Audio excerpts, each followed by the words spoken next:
Hi, I'm Pepper Sharpe.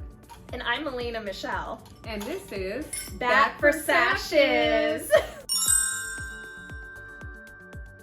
Bat for Sashes was a term originally coined by me and the legendary woman herself, Flamingo Florence, when we were both baby pinups in the California pinup contest scene. And we were also the baby goth girls in the pinup scene. And we started making a play on one of our favorite bands' names, Bat for Lashes.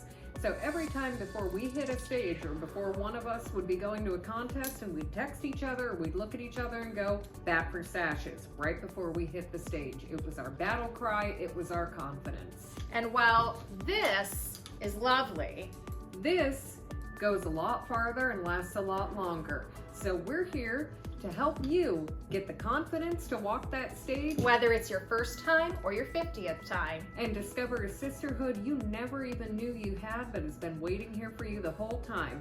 As far as our experience, between the two of us, we have 25 crowns. We had to triple check that. We lost count. Like we have only 10 fingers and 2 brains between the two of us, and 1 cup of coffee. Here's your first pinup tip. Make sure you caffeinate before you hit the stage. No sleepy pinups. We're going to teach you everything in this Bat for Sashes series. Everything from presentation, Q&As, what to wear, and more importantly, how to conduct yourself. And we always live by the golden rule. Don't be a Who are we, you might ask? So I'm Melina Michelle. My main background is in the performing arts. I've basically been singing and performing ever since I could talk. My mom put me in piano lessons, singing lessons. I have a theater degree, and I've spent my professional career performing in regional theaters, theme parks, and other various entertainment venues across the nation and across the globe, actually. I used to be a Betty Boop performer at Universal Studios Florida and Singapore Parks. And when my contract ended in Singapore, I came back to the States, started working as a brand ambassador, did some regional theater, and that's where I met Pepper Sharpe. We actually met doing the Orlando Fringe Festival, and we were standing in the kitchen of the enthrallment rehearsal. Keyboard pounding house cat. That's an inside joke, and we are going to do that a lot. So if you want to know more about that, ask us in the comments. We'll tell you. Anywho, we were in the kitchen of this rehearsal for enthrallment, and I had seen some of her pinup stuff on Instagram, and I looked at her and said, this is really cool. You know, I've been thinking about getting into pinup. And then she says to me, do it. Just do it. And I did.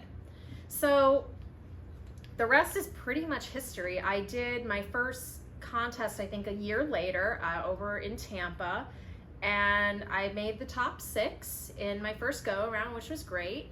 And then I just started doing it more and more, and I met some of the most amazing people in my entire life, and I found a sisterhood and a community that I finally feel like I truly belong in, more so than I ever did when I was a performer. So here I am, and that's me. And as for me, well, I am Pepper Sharpe, as my bios for all the contests and my bios for everything go. I am a family law paralegal by day and a pocket-sized pinup by night, because I am 5 feet tall and I obviously live and die by the stepladder. My background is, I've always been a theater kid. That's been one of the things that me and Melina have bonded over. I was a theater kid all through high school, and then I majored in classics and ancient civilizations, which was like a hard left turn from everything I'd been doing. And then after I did all my schooling and stuff, I dabbled in photography and ran my own business for a while, but I always came back to writing. I've written for television, I've written for stage, I've written songs, and I've always had a strong, deep love for vintage. I was raised by a pack of wild vintage women. My grandmother was an Elfgren model who also was painted on the side of a B-29 bomber that went over to Germany during World War II to keep our boys flying high. Later on, I was asked by my friend Laura Burns to come model for Pinup Girl Clothing because she really liked my look. She liked that I tended to blend my vintage in with everything I did. I mean, I've always dressed vintage, and that kind of opened the door for me. I was approached by a photographer. I modeled for a magazine. I got my first magazine spread in Chickaboom magazine. And from there, I realized, you know what? I'm going to do something that absolutely terrifies me. You know, because I was the weird nerdy kid in school. I'm going to enter a pinup contest. So I entered the Miss Pinup Doll contest out in Los Angeles. And I actually placed it around the middle. And my friend Dee Dee Cupcake was the host, and she gave me some really good feedback. And I said, you know what? I'm going to try this again. Went to another contest that shall not be named. Shall not be named. I know what it is. Like, comment, and subscribe, and I might name it. It was such a disaster. However, the big takeaway from that is I bonded with every girl who went up on that stage, including the legendary, the wonderful, one of my best friends, Flamingo Florence. And that was when Bat for Sashes was born. Because then I went for my third contest and I won. That was when I took the title of Miss Bombshell Betty. And I was hooked because it wasn't just the, oh, I want a crown and everybody's looking at me. I mean, that doesn't hurt. That's fun. We love our crowns. Let's be honest. We love the attention. But what I loved the most was how many people I met. And then I moved out here. I met this one while we were doing, of all things, a vampire play. Yeah, that's kind of out of character for me. Is it though? It was my first vampire play. Okay, well, you never forget your first. No. And then from there, you know, we've had some bumps in the road, and then soon we were hitting the stage together, and we started meeting more people out here, and bing, bang, boom. Here we are. And now we're talking to you. Exactly. So, where do we want to start for episode 1? You know what? Let's keep it simple. Pinup names. Yes. Because here's the thing. That's going to be the first thing people hear when you walk out on stage. Either immediately after or right before they tell, you know, what city you're from. And that's going to be the first thing that people are going to see and hear. The judges are going to see your name. The people are going to hear your name. So who are you? I think a pinup name should be a reflection of who you are as a person. I think it does, and it needs to have a connection with you. Because if you're going to take on that second name, it's got to be something you can stand behind, that you can find some creativity in. Even if you just pick it randomly, make it your own. It's almost like character development in a show. So where did you get your name from? Well, my story is quite interesting because I simply put it this way. I have spent my life being other people. I have been a silent film star that survived the sinking of the Titanic. I've been a ditzy blonde in a speakeasy. I've been the eldest daughter of a family whose father was fighting the Civil War. Little Women. Great book, by the way. Even better musical. You've been a vampire in a whorehouse. That too. Again, I have lived so many different lives that when I came into the pinup world, I finally just decided, you know what, I want to be myself for a change. So I just simply stuck to my first and middle name, Melina Michelle, because that's who I am.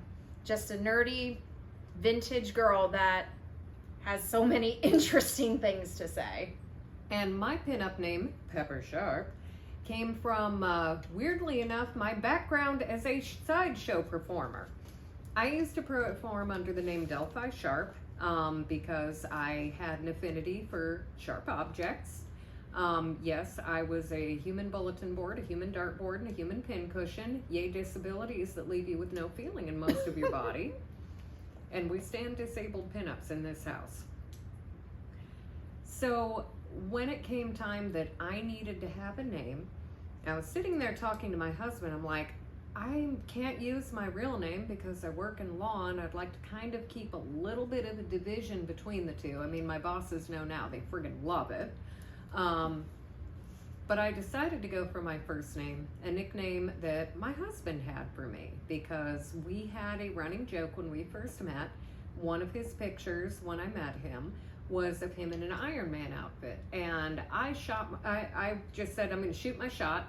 And I said, if I ask you out for coffee, do I have to call you Mr. Stark? He goes, depends. Do I get to call you Pepper? So my nickname was Pepper. I will answer to Pepper. I already knew that I was okay answering You're Pepper. saved in my phone as Pepper. Most people know me as Pepper now. I mean, at this point, when somebody calls me by my real name, I completely ignore it because I was not expecting that. Yeah.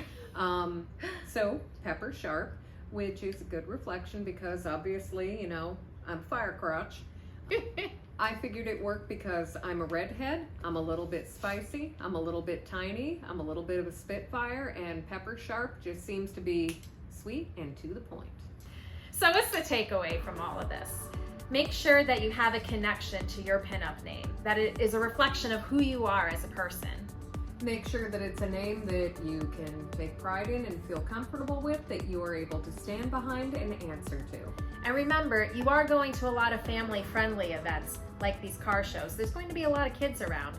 So make sure that if you use any adjectives in your name, that you keep them rated PG or less. Make sure that you keep the name a little bit short and to the point, a little bit easy to pronounce, that the host will be able to say it, that people will be able to easily identify it, and if you want to get a little exotic, make sure that you have your phonetic pronunciations and spellings so that nobody mispronounces it and you don't start, cracking up. Like we do all the time. It happens a lot. There's going to be a blooper reel. Oh yes. Like, comment, and subscribe for the blooper reel. Exactly. We hope you enjoyed this little episode of That for Sashes. Stay tuned for the next one. It's going to be great. Thanks. I promise. Thanks for joining us.